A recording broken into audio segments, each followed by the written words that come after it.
Hello, everyone, and welcome back to Better Than a Pill. Today, I am so excited to have Dr. Madison Oak as a guest. And Dr. Oak is a physical therapist that specializes in treating vestibular migraine and chronic dizziness. So, welcome, Madison. Thank you so much for being here today.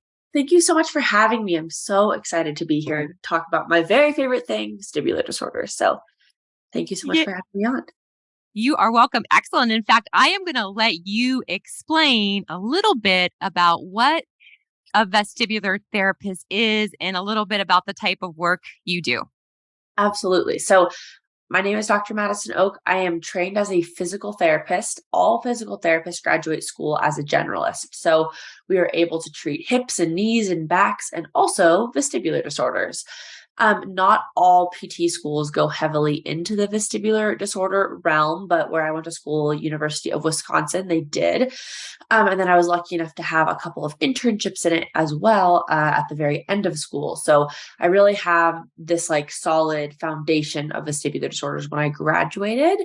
And then I kind of took it from there. So a vestibular therapist is a person who treats dizziness disorders and issues that happen in your inner ear. So if you can imagine your ear or touch your outer ear, the part on the outside of your ear is just your outer ear, right? It's for hearing. You can see it, you can touch it, you can feel it, you can stick your finger in there, even though you know you're not supposed to. And then you get to your eardrum. And your eardrum or your tympanic membrane is what separates your outer ear from your middle ear. Your middle ear, if you look at a picture, kind of looks like Florida, if you like Google it. But basically, it's just a eustachian tube, and that tube at all times is closed. And then when you like go on an airplane or you dive deep into a pool or you feel congested, and you can't pop your ear. That's your eustachian tube being stuck together with mucus if you're sick. Or if you can pop it, it opens for a second, it regulates the amount of air in your middle ear, and then it closes again. And the last part you want to know about is then deep into your skull. So we have our outer ear, middle ear, and then into our skull, our inner ear. That part is the part that is our hearing organ. You learn about that part that looks like a snail in like high school biology class, and then they move on. They forget to tell you about your vestibular system, which is the three canals attached to the snail looking part attached to your cochlea. And that part together makes up your inner ear. And that is what I treat, that very, very tiny, tiny organ. That is extremely helpful, beautifully described. Thank you.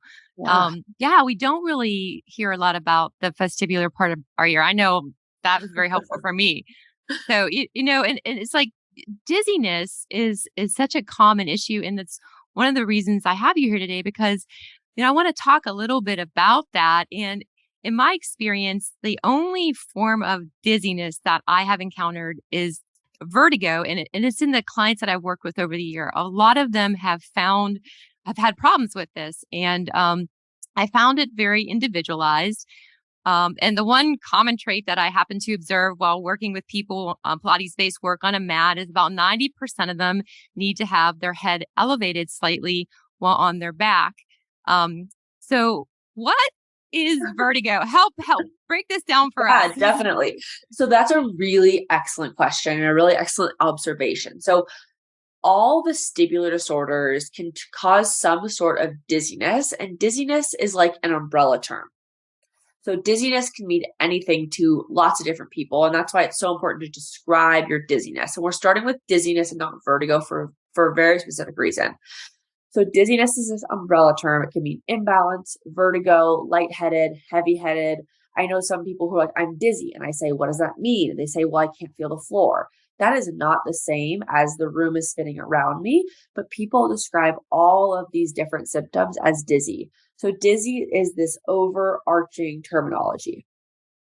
If you want to know exactly what vertigo is, it has a very, very specific definition, and it is the incorrect perception that you or the room around you is moving, sliding, or spinning. So you could have external vertigo, which is probably what your clients are talking about, and I'll get to that in a second. Or you could have internal vertigo where I feel like I'm moving like this, even though when I look in the mirror or someone looks at me, I'm not moving. Those two are even different things, but they're both technically vertigo. Now, The most common form of vertigo is something called BPPV, which is benign paroxysmal positional vertigo. Benign, not going to kill you. Paroxysmal, meaning fast and spontaneous. Positional, in certain positions, and vertigo, meaning the room is spinning. Now, that kind of vertigo is the kind of vertigo where the tiny ear crystals in that little system I talked about before at the very beginning, there's two pieces, there's two parts of that system. One of them detects linear motion, and that's done by ear crystals. Basically, they're called otoconia. And then the other detects angular motion, and that goes into semicircular canals where fluid moves around. Now, if those uh, otoconia, those crystals, fall into the semicircular canals, your eyes are going to twitch when you move backwards after you stop moving. So that goes into like a lot of physiology of it that I could go down a rabbit hole of, but we won't have to go there today. But basically, these crystals fall out into your ear and you have an ear crystal problem. It's very easy to treat for the most part. Most people, if you have a client, if you listening to this, have a client or a patient who's like, every time they lay down, whether you're a dentist or a Pilates teacher, your patient or client says, the room spins, and so I just don't lay down anymore. There are a lot of repercussions for never being able to lay flat. Neck pain, back pain, avoidance behaviors, lots of stuff that can kind of negatively impact your quality of life for something that is very simple and straightforward to treat with something called a canalith repositioning maneuver. And there's lots of different types of those, but that's the most common form of vertigo, and it's a mechanical issue. It's not a neurological problem. It's not from an infection or a virus or anything like that. And that is vertigo. Now, other things can cause vertigo, like what I treat, vestibular migraine. It can actually mimic BPPV, it gets a little convoluted there, and people tend to treat that with those maneuvers we talked about, like the Epley maneuver, and they're like, it's not going away. It's because it's actually a neurological issue like vestibular migraine. So there's a lot to kind of break down, and that's why seeing a specialist when you have dizziness or vertigo is so important. Absolutely. I mean, there's so much involved there. And it's interesting what you just said because I've heard of the Epley maneuver, right? But I've never heard of the other maneuver before. Yeah, And that's fascinating. And then it's like um, the root cause of the vertigo is interesting. So it's not always the vestibular system, it can be a neurological issue and so on. Correct. absolutely. So first, the Epley maneuver is a type of canalith repositioning maneuver, but there's lots of different ones. There's a Samant, there's the barbecue roll, horizontal head. There's different things depending on different canals that can be affected. So, but they're all similar to the Epley in that you have to like put your head in weird different positions and your PT will roll you through them. And then, yeah, vertigo doesn't only come from that one issue, just like you're saying. It can come from a neuritis if it's short term, like 1 to 4 days. You might have room spinning vertigo. If you have hours and hours of room spinning vertigo, it could be from Meniere's disease. If you have quick spins during the day, but you're not in a certain position, that could be vestibular migraine. So there's lots of things that cause the room to spin. And there's also lots of things that feel like I am spinning inside. And so just like you were saying, it's really important to kind of get to the reason that you have this vertigo, because vertigo is never a diagnosis. It is only a symptom. So people go to the doctor, they say, I've been diagnosed with vertigo. It's not a diagnosis. It's just a symptom of something else that's happening. We have neurological, vestibular. What other things have you seen cause vertigo? I mean, a lot of things can cause vertigo. They can be, again, it can be a peripheral vestibular disorder, meaning it is in the inner ear itself. So that's Meniere's disease, vestibular neuritis, BPPV, sometimes concussion can affect the peripheral system. Then you can have central vestibular disorders. So that is the rest of concussion if it didn't like affect your peripheral vestibular system. Vestibular migraine is a central disorder. Stroke is something that can cause dizziness and vertigo. That's a central disorder. So all of these things are central or peripheral. But you could have something like a cervicogenic dizziness, and that's not going to cause the room to spin. That should not be. But it can cause you to feel like you're doing this or like you have a bobblehead. And that could be some internal vertigo that's happening. So again, there's just tons and tons of reasons that it could happen. So internal versus external. I mean, that's right there a nugget for me. I Didn't Yeah. even realize that, and then what about so vertigo can come and it can go quickly through several different types of maneuvers, not just the Epley, in so many ways, but what about when it becomes chronic? Yeah. So if we're talking about BPPV, that shouldn't be chronic. That's like one very distinct form of vertigo. It's a mechanical issue, should be treated with a maneuver, and then you should move on with your life. There is a 50% chance that it'll come back in the next few years. But again, return to your physical therapist, do the maneuver again, and it should go away. If it's coming back like every week, every month, every few months, and you're like, it's definitely BPPV, like the test always comes back positive.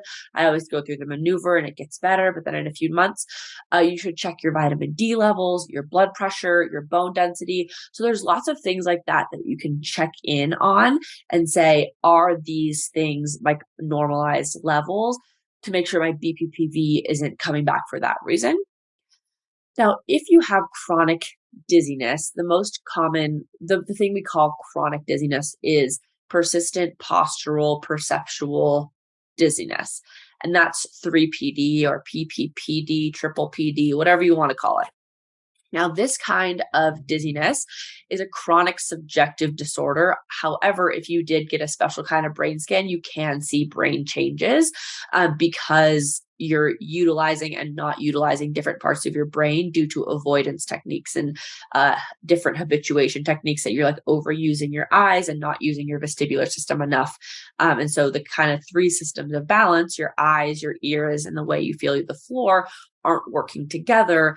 And that can cause some brain changes basically. But there are specific diagnostic criteria. It's not a trash can diagnosis. I feel like a lot of people are like, well, my doctor just says I'm dizzy, so I have this.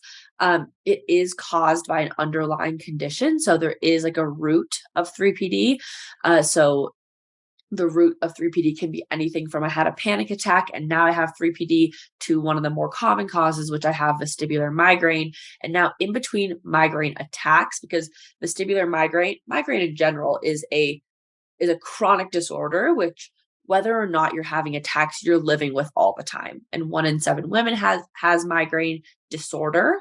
Then migraine attacks are the acute form of migraine presentation, but it's always there. Then between attacks, you could be dizzy, and you kind of have this consistent kind of up and down, I'm swaying, it wax and wanes, but it's always there type dizziness. That is 3PD, which can be on top of vestibular migraine or any other vestibular diagnosis. I see. And so if somebody is triggered, for example, I had a client that was triggered by a neck massage to get dizziness, which she assumed was vertigo. Again, now not knowing exactly what type, but how does that happen? Your neck muscles are in a certain place and they're like doing their happy thing or whatever, right? And you're like, oh, my neck is so tight. Like, I'm just going to go get a massage and see. So sometimes people with something called cervicogenic dizziness, which I treat it. It's not my specialty. I have some other friends who it is their specialty. And if I can't get it in a couple sessions, I'm like, yeah, maybe we should refer you to other people, right? And I'm very big into referring to the right person. But people with cervicogenic dizziness, it's dizziness that's coming from your neck and the proprioceptors in your neck that aren't saying the right message. So let's say I turn my head to the right. My vestibular system on the right will fire more than my left, and it'll be an inhibition on the left, excitation on the right. When I look forward, it'll be like this again. And this is how it kind of should go all day, every day. If you're watching this on video, or more to the right when you look to the right, more to the left when you look to the left, basically, in your vestibular system.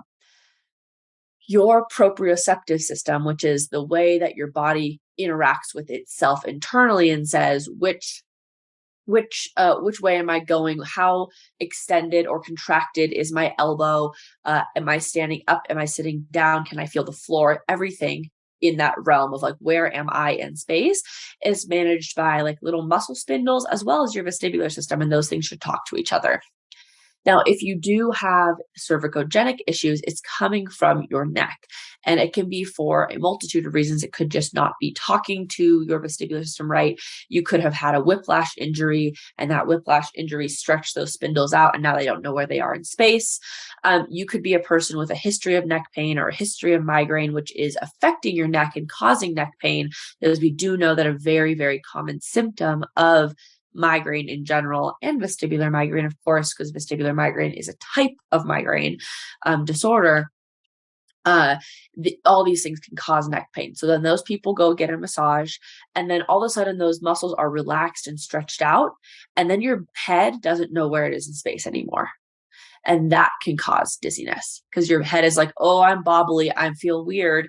And instead of strengthening and stretching in those areas, which I do find to be more effective, especially for people with dizziness or any history of vestibular disorder, they just kind of get these massaged, and then they're like, oh my God, I no longer know where I am in space. And I find my patients and clients with vestibular migraine actually tend to get much, much worse post-massage. Not everyone, but most people, especially if the masseuse is not, or the massage therapist is not familiar with vestibular disorders. Extremely informative. And so, if somebody experiences the dizziness after a massage, that can also become chronic. And this is what happened to a client of mine where it became chronic. Yeah, so it could become chronic for a few reasons, but similar to chronic pain, chronic dizziness works almost identically. And we're taught a lot about chronic pain in school. And I think we probably all know someone with like, my back always hurts or my neck always hurts or whatever. Chronic dizziness is the same. It's a learned neuroplastic pain, or it's a learned neuroplastic dizziness. And these learned patterns come from a lot of different places. It's more common in people with a history of trauma, a history of anxiety, history of depression, and other mental illnesses and things like that. Just because of the way that your brain works, there's less serotonin and dopamine, and I hate to say the word imbalance, but like out of the average bell curve, you could say, right? Now, when you have back pain, this is something that typically we can kind of grasp easier because we either know someone with it or we've had it ourselves, and you can like touch your back, you can feel your back, you can't like feel your brain and dizziness, right? So with low back pain, something, maybe you went to the gym, you, let's say, deadlifted, or you picked up your dog from the floor and you like tweaked your back. You're like, ooh, that kind of hurt, right? In a couple days, maybe it doesn't go away, and you're like, can never pick up my dog again. I can never go to the gym again. I can never do these things. If I just sit in this position and I turn really carefully and I don't move in like the ways I used to move, because that's going to hurt my back, then I just won't have back pain anymore. But then that inherently causes more back pain, because the less you move, we know the more pain you might have. The exact same thing is happening with dizziness. So you go and get a massage. Then if you move your head a little bit, it's like, oh my God, I get way dizzier. This is horrible. I can't stand this. I'm just going to do this forever. Then you do this. Then your muscles learn that this is normal. And then your vestibular system stops moving. And the less you move your vestibular system, the weaker it gets, and the less like adapted to movement it becomes. So you're like this, and you're like, okay, if I just move like a robot for the rest of my life, I'll be fine. I won't be dizzy, right? But then your brain learns that every time you like, huh, to your dog, or huh, to your kid or your spouse or your friend, and you like look to the side, right? Like, oh God, and that whole dizziness cycle kicks in. Dizziness and anxiety are also processed in the same parts of the brain. There's obviously lots of different parts these two things are processed in, but a lot of the things trigger the amygdala and that fear response back here. Go, oh my God, this is horrible. I don't want to feel like this. I'm trying to protect you. And so these things just cycle on each other and cycle and cycle and cycle until you can break that fear response, and you can start to strengthen your neck and tell your body that it's okay to move your neck, and that you can actually relax your shoulders and relax your neck and do all these different things in order to kind of get yourself back to a place where you used to be, where you could move your neck, you could turn in the grocery store, you could turn around fast and look at your dog if it was doing something weird or bad or whatever, right? So all of these systems in our body are meant to work a certain way. It's not meant to be like we're just moving like a robot or not moving at all, right? Where we like turn in a block. We're supposed to have all of these joints in order to move in all of these directions. And the less we move them, the more fear and anxiety that come with that movement, the dizzier we will be. that totally makes sense, especially when you correlate it to movement, because I see that all the time. We can't just stop moving. And so let's just say that here's another question for you real quick.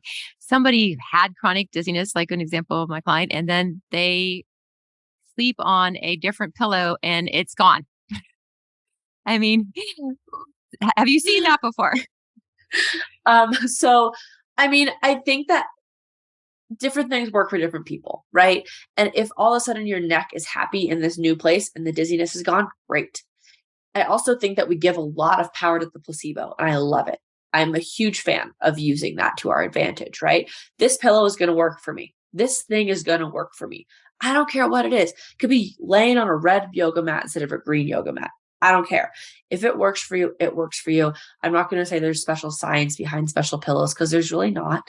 Like whatever pillow is comfortable for you is the pillow you should use. Whatever mat on the floor you like is the one you should use. It's like running shoes. They say whatever shoes you go into the store and decide are comfortable are the best running shoes for your feet.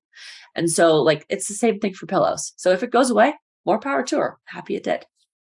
Thank you. Yes. Yeah. And one last question about a trigger. Uh-huh. I have one more example is I've had a couple clients that no longer get facials, a couple Uh-huh. women, because they have triggered vertigo. So again, this is the kind of vertigo where I want to know what kind it is. And were they laying back? Probably, right? Were they probably not laying back at home because they know that's going to trigger vertigo, but they did when they go to the facialist, you like put your head back in the thing or whatever, right? That's not triggering the vertigo. The vertigo issue was there and you triggered the response. So BPPV, you cannot physically, this is like one of my soapboxes, you cannot physically cause BPPV to happen. Unless you get a head injury, like a concussion, for instance, you cannot cause this, like them to fall out into your semicircular canals. So people are like, I don't go to the dentist. I don't get my hair washed at the uh, hair salon. I don't get a facial. I don't do XYZ because that requires me to lay back and that triggers my vertigo. But at home, I don't ever lay back. I sleep on 3 pillows and I do XYZ in order for my head to never be in this dependent position. When in reality, it was already there. They're floating in that canal. They're living in there. And you just don't ever trigger them into this position. You don't look up into cabinets. You don't do this with your head. And so if you are in that scenario and then you do go to the facialist and they have you lay back and it's like, oh my God, I'm spinning for 15 to 60 seconds, that is from BPPV that was lying dormant and you triggered the response. Wow. So in essence, it was there all along. And what you're saying is really we need to work through and get those movements where we put our head back into our day, into our lives for it to really be removed from our system. So yeah, I mean, with BPPV specifically, again, that mechanical cause of dizziness, that needs to be treated with a vestibular therapist. It's a very easy treatment. People are terrified of the treatment sometimes because it does require you to go into that position of spinning.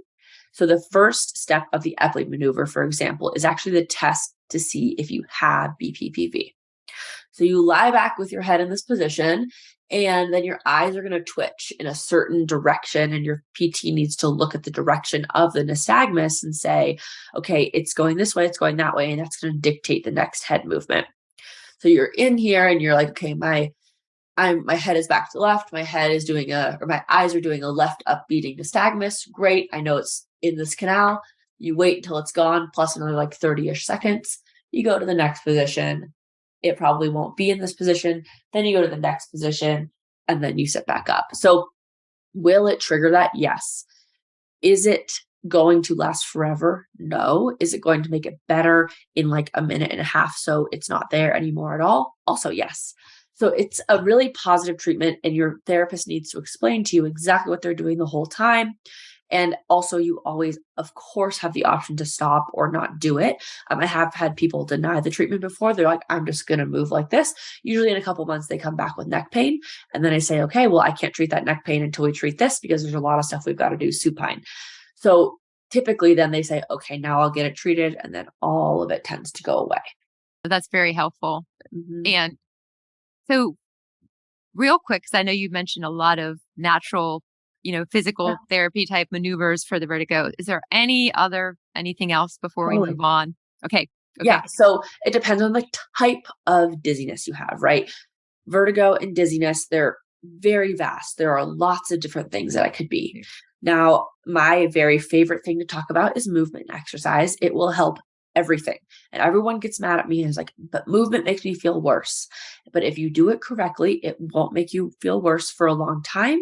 And long term, it will make you feel better. So, strength training is going to help reduce the likelihood of BPPV. It's going to help reduce the likelihood of migraine attacks and Meniere's disease attacks. It's going to help you recover from 3PD. We know people who exercise and move their body on a regular basis are less dizzy than those who do not. So it's a really great start, right? Moving any way you can. I really recommend strength training and obviously walking. Everyone should be walking, right? So both of those things are really good. I love to hear that. The next one depends on the type of dizziness you have again, but most people with migraine, just all kinds of migraine disorders, right? Talked about migraine disorder being this chronic thing. The attacks or the acute presentation. People always say, I have migraines with an S on the end. We're trying to nix that language. It is I have a migraine disorder. I'm having a migraine attack. People with epilepsy don't have epilepsies. They have seizures, right? We have a name for the attack, even though they live with the chronic condition of epilepsy. They have a seizure when it's attack. It's the same thing with migraine. So if you live with migraine, most people are prescribed magnesium, CoQ10, B2, which is riboflavin, and vitamin D, as well as some sort of omega fish oil, DHA, EPA combo complex. It is quite a bit of magnesium, typically 400 to 800 milligrams per day, between like glycinate or citrate or threonate, depending on how your stomach and stuff handles different things. Threonate because it can help with the brain fog. This is obviously not medical advice. I never talk about medical advice unless you are one-on-one in my clinic with me. But that is something to know that you should talk to your doctor about, and you really should have a headache specialist if you have any sort of migraine disorder. You do not need head pain in order to get a migraine diagnosis. So that's something else that's really important to understand and know, is that dizziness plus light sensitivity and sound sensitivity, or dizziness plus a migrainous aura or something like that. All of those things can also add up to be enough for a migraine diagnosis. So that is something that's definitely interesting to know as well. Um, as far as BPPV, since these are like the two biggest things we're talking about today, going back to that mechanical kind, you really should keep your blood pressure in check, right? So making sure that's like another vital sign. Honestly, if you ask me, blood pressure is such an important one. So if you have high blood pressure, then that is something that will make it more likely for you to have constant or chronic BPPV attacks. If you have low vitamin D, that can also be more likely to have BPPV attacks. If you have an underlying vestibular condition, like a history of a neuritis or vestibular migraine, you'll also have BPPV attacks more frequently. So that's all things to note, and kind of taking a step back and looking at this comprehensively rather than I just have this thing that I need to take care of. I'm going to take a medication. I don't pill shame. I don't med shame. I think if your brain chemistry needs that medication in order to help with your migraine disorder, awesome, more power to you. But usually it's not just that one thing. It's usually not just a medication that's going to help. It's going to be medication for some people, plus supplements and diet and hydration and exercise and sleeping and meditating and doing yoga and breathing and getting support and asking your therapist for help and asking your family for help. And it's like this long list of things that we call the treatment pie. And for everyone, it's going to look a little bit different, but it's going to need to be comprehensive and take quite a few providers probably if you have something like vestibular migraine. Wow, thank you for that. And Uh-huh. there's so much power in what we can do through lifestyle changes, nutrition, movement is what you're Definitely. saying. Yeah. Mhm. That's great. I know you kind of touched in on the migraine, and it's not migraines, it's Yeah. migraine. Now I get Uh-huh. that. That's a huge takeaway for me today. Uh-huh. And a migraine attack, and it's a migraine disorder, and that Uh-huh. can also be individualized. Yes. Um, Okay. And just in my experience with clients that have had migraines, I'll have a client that has an occasional attack, like, I mean, once or twice a year. And then I'll Yeah. have certain clients that are having them a lot and even have special glasses that they have to wear. And just wanted to touch base on that a little bit. Yes. So it is a spectrum disorder, meaning that some people might have a migraine once in their whole life, and people might have them once a day. Migraine goes through distinct phases. So it starts with the prodrome phase, which can be 1 to 2 days before the attack. Prodrome could be anything from food cravings to changes in mood and irritability. It could be an increase in light sensitivity. It can be lots of different things. And if you Google like migraine prodrome symptoms, there might be some you can relate to if you do have a migraine condition. Then it's the aura, and not everyone has this. Not everyone has prodrome either, but most people do. About a third of people with migraine have aura, which should last around 45 minutes. You can have a prolonged aura, but that's something to talk to your doctor about. Most people have, if they have aura, last around 45 minutes. This can be a motor change. It could be seeing something in your vision, like spots or something flashing or like a pinwheel. It could be like you go limp on one side of your body. It can act like a stroke, but it's not a stroke. Some people like I have this history of like weird mini strokes, but typically it's actually not typically, but a lot of times it's migraine. Um, it can be you can smell like burning toast or something like that, similar to people who have epilepsy or seizures. They tend to smell like different smells as well. So that's something to consider. After the aura phase, you have the headache phase, which I like prefer to call the impact phase because most of my patients don't actually have head pain. They just get this really awful, like vertigo, dizziness, imbalance, can't stand up from bed kind of feeling, which is different.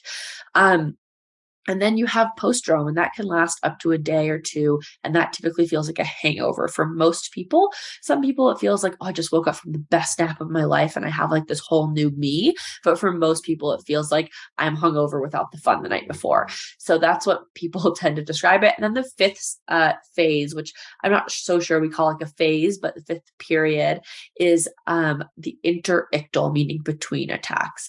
Now, some people have a very distinct long interictal phase, like your patient or your client who has I only have one attack a year. That interictal is everything else, because remember, this is a chronic condition that lives in your brain always. There are no cures for, but it can go into remission into extended interictal phases. You may still be more sensitive to light or to smell, but you're not having an attack, right? And that's different. If you are having them back to back to back, you might skip over the interictal phase entirely, and you might go from postdrome back to prodrome, like back to back. And people are kind of cycling like this, and breaking that cycle can be difficult, but it is possible. And if you're a person who lives with acute or chronic migraine, I want you to know that there is hope. There are tons of options, and do not let any doctor, no matter what kind of migraine you have, tell you that you are out of options, because that's just not the case. There's always more stuff coming out. There are always more options being discovered, and your headache specialist really, really will be a big part of that team. There are only about like a little less than 700 headache specialists in the whole entire country. And there are so many people with migraines. So I know wait lists can be long, but checking in with them can be super, super helpful. Great. Thank you so much. This is so helpful. I want to say I have one last little question, Yeah, and just touching upon briefly, do you ever use the power of breath work or breathing for any of these disorders? absolutely. So the dizzy, anxious, dizzy cycle is probably something that I see in every single one of my patients. And whether it's like dizzy, frustrated, dizzy, dizzy, scared, dizzy, dizzy, anxious, dizzy, whatever it is, these things play on each other. And the fastest way to regulate your nervous system that's also free is your breath. And I find that lots of people like to use their breath, and I like to encourage my patients and my clients in this, in order to use their breath to regulate their nervous system. Because if you like take a scale from 1 to 10 of how we're feeling on most days, 10 being like, I'm so anxious and so panicky, I'm going to have a full panic attack. 0 being like, I'm frozen. I can't make any decisions for myself. I have to take a step back and like close down. We probably live somewhere in the middle of that, right? It's good to have some stress in our life, some eustress, not too much distress, but a little bit of stress is good, right? If we start getting like up on that anxious scale, like up to that 7, 8, 9 range, it's like, this is not good, because once I get to that 10, I'm going to go down to 0 and totally shut down. So using your breath work, And whether it's just observing your breath or changing your breath, making your breaths longer, and taking just like a minute to breathe, right?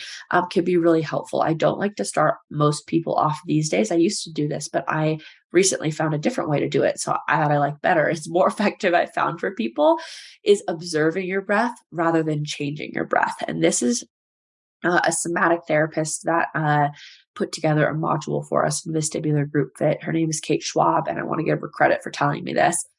But she told me that having people observe their own breath rather than trying to change something, can actually bring down that panic more, because people who are trying to change something when they're already so hyped up and like, oh my gosh, everything's so terrible, adding something on top of that to try and do can be really difficult.